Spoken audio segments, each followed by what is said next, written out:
You will hear a number of different recordings, and you will have to answer questions on what you hear. There will be time for you to read the instructions and questions, and you will have a chance to check your work. All the recordings will be played once only. The test is in 4 sections. At the end of the test, you will be given 10 minutes to transfer your answers to an answer sheet. Now turn to Section 1. Section 1. You will hear a woman telephoning a tourist office to ask about free activities. First, you have some time to look at questions 1 to 6.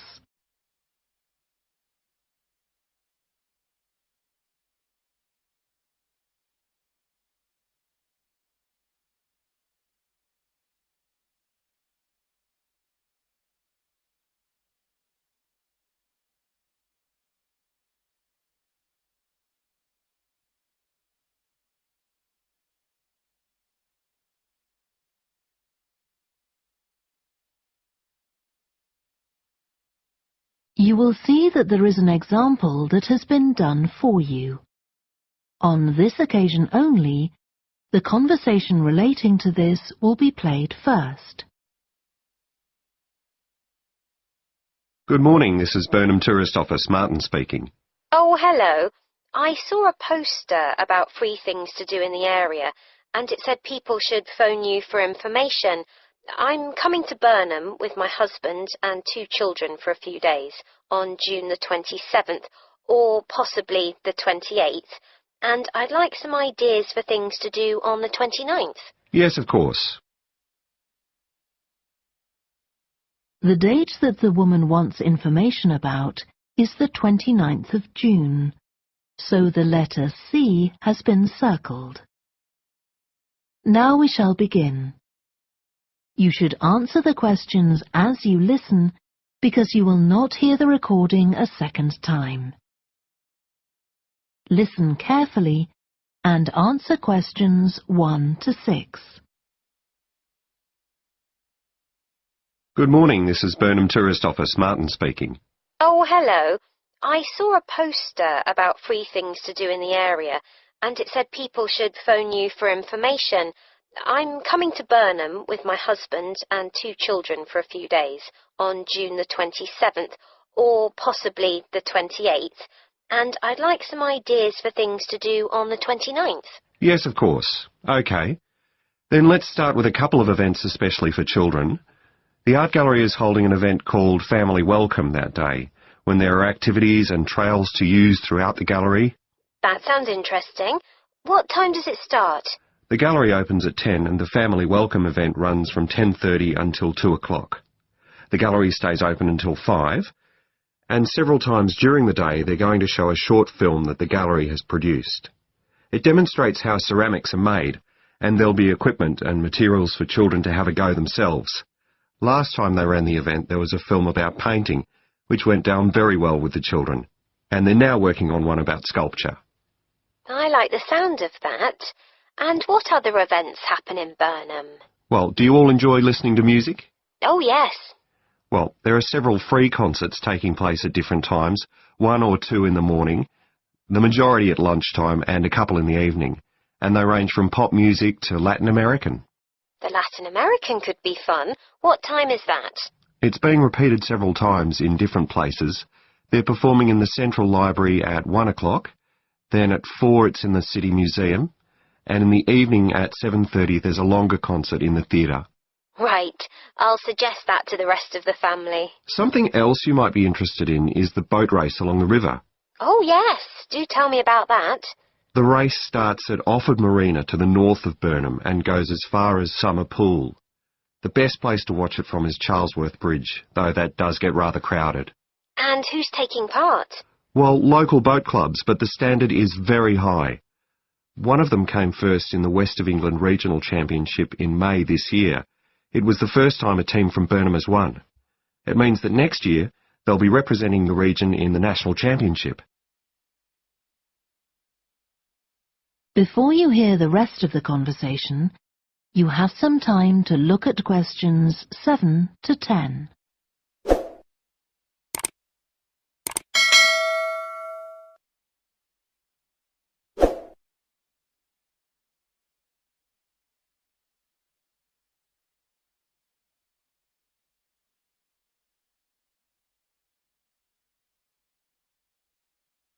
Now listen and answer questions 7 to 10.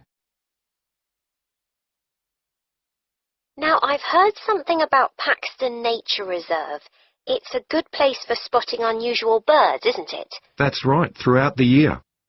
There is a lake there as well as a river, and they provide a very attractive habitat. So it's a good idea to bring binoculars if you have them. And just at the moment you can see various flowers that are pretty unusual. The soil at Paxton isn't very common. They're looking good right now. Right. My husband will be particularly interested in that. And there's going to be a talk and slideshow about mushrooms, and you'll be able to go out and pick some afterwards and study the different varieties. Uh-huh. And is it possible for children to swim in the river? Yes, part of it has been fenced off to make it safe for children to swim in. It's very shallow, and there's a lifeguard on duty whenever it's open. The lake is too deep, so swimming isn't allowed there. OK, we must remember to bring their swimming things in case we go to Paxton. How long does it take to get there by car from Burnham? About 20 minutes, but parking is very limited, so it's usually much easier to go by bus, and it takes about the same time. Right. Well, I'll discuss the options with the rest of the family. Thanks very much for all your help. You're welcome. Goodbye. Bye. That is the end of section 1. Now turn to section 2. Section 2. You will hear a talk given by a woman called Shona Ferguson about changes in a town called Barford. First, you have some time to look at questions 11 to 15.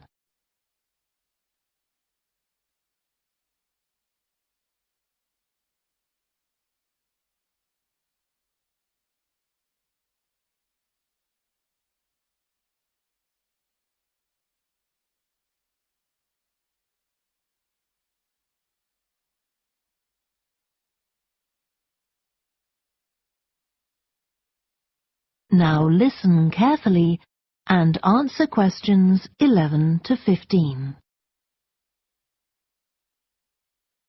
First of all, let me thank you all for coming to this public meeting to discuss the future of our town. Our first speaker is Shona Ferguson from Barford Town Council. Shona.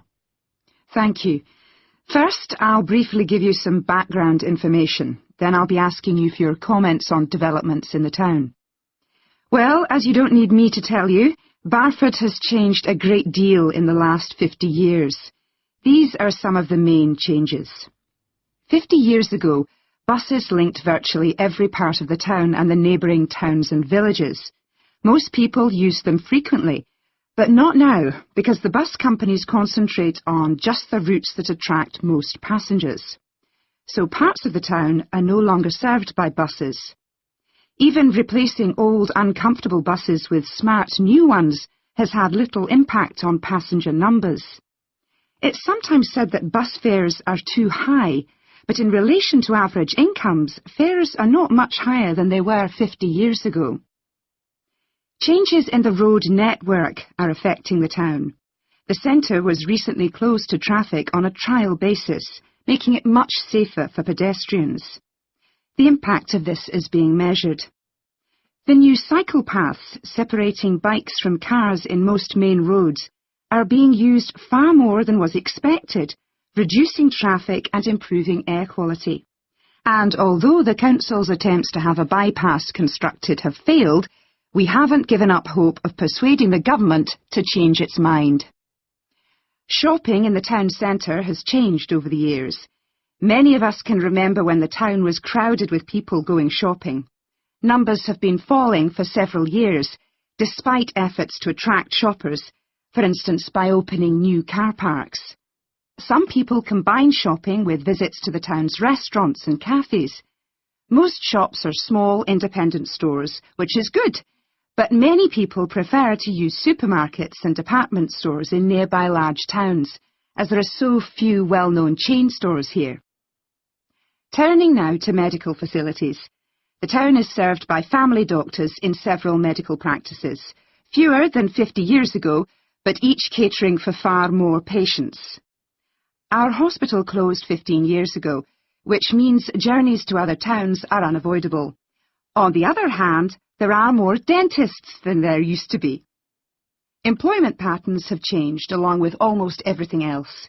The number of schools and colleges has increased, making that the main employment sector. Services such as website design and accountancy have grown in importance, and surprisingly perhaps, manufacturing hasn't seen the decline that has affected it in other parts of the country. Before you hear the rest of the talk, you have some time to look at questions 16 to 20.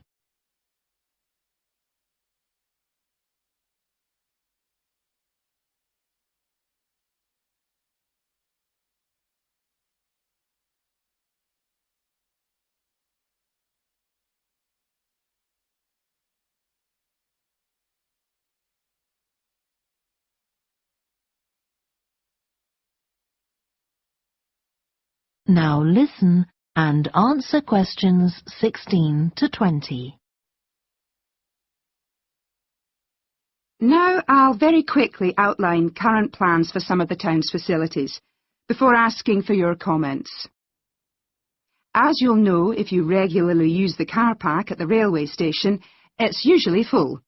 The railway company applied for permission to replace it with a multi-storey car park, but that was refused. Instead, the company has bought some adjoining land, and this will be used to increase the number of parking spaces. The Grand, the old cinema in the High Street, will close at the end of the year and reopen on a different site. You've probably seen the building under construction. The plan is to have 3 screens with fewer seats rather than just the one large auditorium in the old cinema. I expect many of you shop in the indoor market. It's become more and more shabby looking, and because of fears about safety, it was threatened with demolition. The good news is that it will close for 6 weeks to be made safe and redecorated, and the improved building will open in July. Lots of people use the library, including school and college students who go there to study. The council has managed to secure funding to keep the library open later into the evening, twice a week. We would like to enlarge the building in the not-too-distant future, but this is by no means definite. There's no limit on access to the nature reserve on the edge of town, and this will continue to be the case. What will change, though, is that the council will no longer be in charge of the area. Instead, it will become the responsibility of a national body that administers most nature reserves in the country. OK, now let me ask you if you have... That is the end of section 2. Now turn to section 3. Section 3.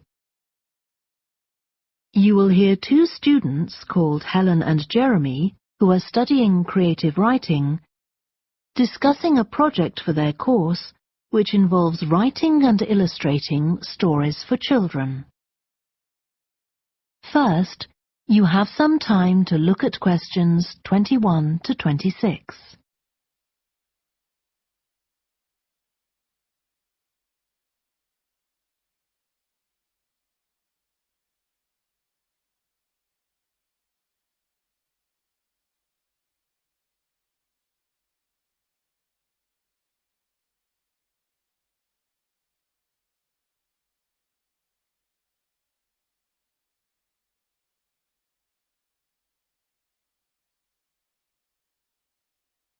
Now listen carefully and answer questions 21 to 26. Hello, Helen. Sorry I'm late. Hi, Jeremy, no problem. Well, we'd better work out where we are on our project, I suppose. Yeah, I've looked at the drawings you've done for my story, The Forest, And I think they're brilliant. They really create the atmosphere I had in mind when I was writing it. Oh, I'm glad you like them. There are just a few suggestions I'd like to make. Go ahead. Now, I'm not sure about the drawing of the cave. It's got trees all around it, which is great, but the drawing's a bit too static, isn't it? I think it needs some action. Yes, there's nothing happening. Perhaps I should add the boy, Malcolm, isn't it? He would be walking up to it.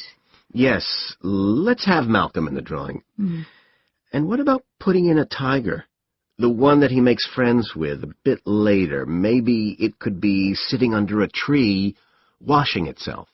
And the tiger stops in the middle of what it's doing when it sees Malcolm walking past. That's a good idea. Okay, I'll have a go at that. Then there's the drawing of the crowd of men and women dancing. They're just outside the forest, and there's a lot going on. That's right. You wanted them to be watching a carnival procession, but I thought it would be too crowded. Do you think it works like this? Yes, I like what you've done. The only thing is, could you add Malcolm to it without changing what's already there? What about having him sitting on the tree trunk on the right of the picture? Yes, that would be fine. And do you want him watching the other people? No, he's been left out of all the fun, so I'd like him to be crying. That'll contrast nicely with the next picture where he's laughing at the clowns in the carnival. Right, I'll do that. And then the drawing of the people ice skating in the forest. I wasn't too happy with that one. Because they're supposed to be skating on grass, aren't they? That's right, and it's frozen over. At the moment, it doesn't look quite right. I see what you mean. I'll have another go at that. And I like the wool hats they're wearing. Maybe you could give each of them a scarf as well? Yeah, that's easy enough. They can be streaming out behind the people to suggest they're skating really fast. Great. Well, that's all on the drawings. Right. So you finish writing your story, and I just need to finish illustrating it, and my story and your drawings are done. Before you hear the rest of the discussion, you have some time to look at questions 27 to 30.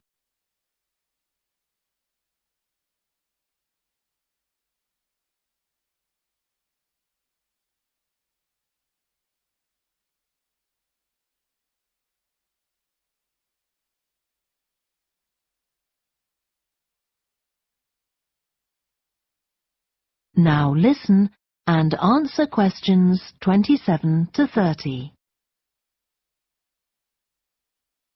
So, the next thing is to decide what exactly we need to write about in the report that goes with the stories, and how we're going to divide the work. Right, Helen. What do you think about including a section on how we planned the project as a whole, Jeremy? That's probably quite important. Yeah, well, you've had most of the good ideas so far. How do you feel about drafting something? Then we can go through it together and discuss it. Okay, that seems reasonable. And I could include something on how we came up with the ideas for our two stories, couldn't I? Well, I've started writing something about that, so why don't you do the same and we can include the two things? Right. So what about our interpretation of the stories? Do we need to write about what we think they show, like the value of helping other people or that sort of thing? That's going to come up later, isn't it? I think everyone in the class is going to read each other's stories and come up with their own interpretations, which we're going to discuss. Oh, I missed that. So it isn't going to be part of the report at all? No. But we need to write about the illustrations because they're an essential element of children's experience of reading the stories.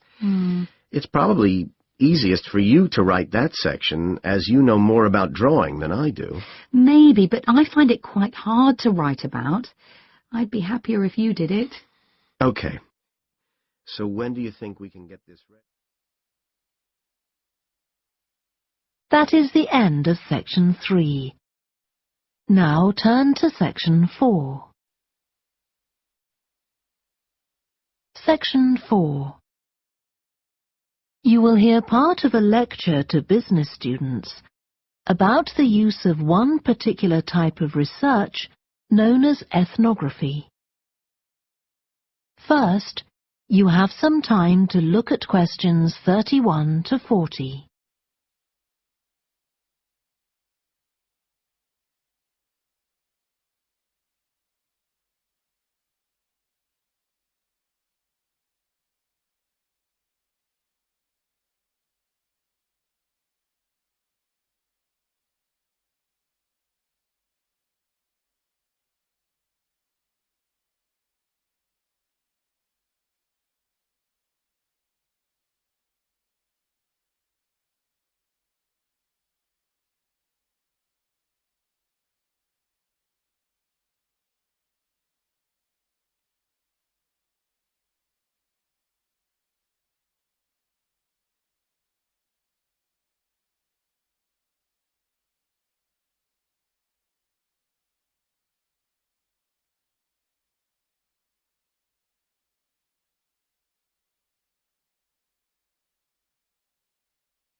Now listen carefully and answer questions 31 to 40. So, what I'm going to talk about to you today is something called ethnography. This is a type of research aimed at exploring the way human cultures work. It was first developed for use in anthropology, and it's also been used in sociology and communication studies. So, what's it got to do with business, you may ask? Well, businesses are finding that ethnography can offer them deeper insight into the possible needs of customers, either present or future, as well as providing valuable information about their attitudes towards existing products. And ethnography can also help companies to design new products or services that customers really want. Let's look at some examples of how ethnographic research works in business. One team of researchers did a project for a company manufacturing kitchen equipment. They watched how cooks used measuring cups to measure out things like sugar and flour. They saw that the cooks had to check and recheck the contents because although the measuring cups had numbers inside them, the cooks couldn't see these easily. So a new design of cup was developed to overcome this problem, and it was a top seller. Another team of ethnographic researchers looked at how cell phones were used in Uganda, in Africa. They found that people who didn't have their own phones could pay to use the phones of local entrepreneurs. Because these customers paid in advance for their calls, they were eager to know how much time they'd spent on the call so far. So the phone company designed phones for use globally with this added feature. Ethnographic research has also been carried out in computer companies. In one company, IT systems administrators were observed for several weeks. It was found that a large amount of their work involved communicating with colleagues in order to solve problems, but that they didn't have a standard way of exchanging information from spreadsheets and so on. So, the team came up with an idea for software that would help them to do this. In another piece of research, a team observed and talked to nurses working in hospitals. This led to the recognition that the nurses needed to access the computer records of their patients no matter where they were. This led to the development of a portable computer tablet that allowed the nurses to check records in locations throughout the hospital. Occasionally, research can be done even in environments where the researchers can't be present. For example, in one project done for an airline, respondents used their smartphones to record information during airline trips, in a study aiming at tracking the emotions of passengers during a flight.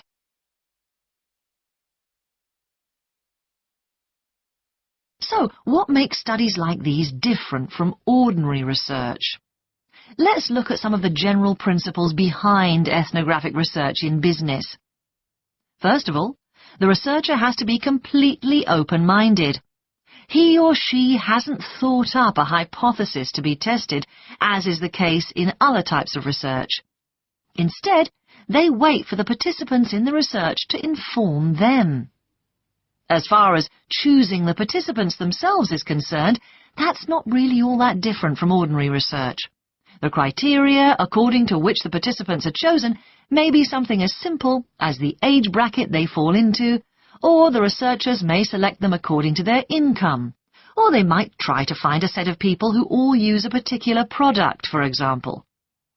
But it's absolutely crucial to recruit the right people as participants. As well as the criteria I've mentioned, they have to be comfortable talking about themselves and being watched as they go about their activities. Actually, most researchers say that people open up pretty easily, maybe because they're often in their own home or workplace. So, what makes this type of research special is that it's not just a matter of sending a questionnaire to the participants. Instead, the research is usually based on first-hand observation of what they are doing at the time. But that doesn't mean that the researcher never talks to the participants. However, unlike in traditional research, in this case, it's the participant rather than the researchers who decides what direction the interview will follow. This means that there's less likelihood of the researcher imposing his or her own ideas on the participant. But after they've said goodbye to their participants and got back to their office, the researcher's work isn't finished. Most researchers estimate that 70 to 80% of their time is spent not on the collecting of data, but on its analysis, looking at photos, listening to recordings and transcribing them, and so on. The researchers may end up with hundreds of pages of notes. And to determine what's significant, they don't focus on the sensational things or the unusual things. Instead, they try to identify a pattern of some sort in all this data and to discern the meaning behind it. This can result in some compelling insights that can, in turn, feed back to the whole design process. That is the end of section 4.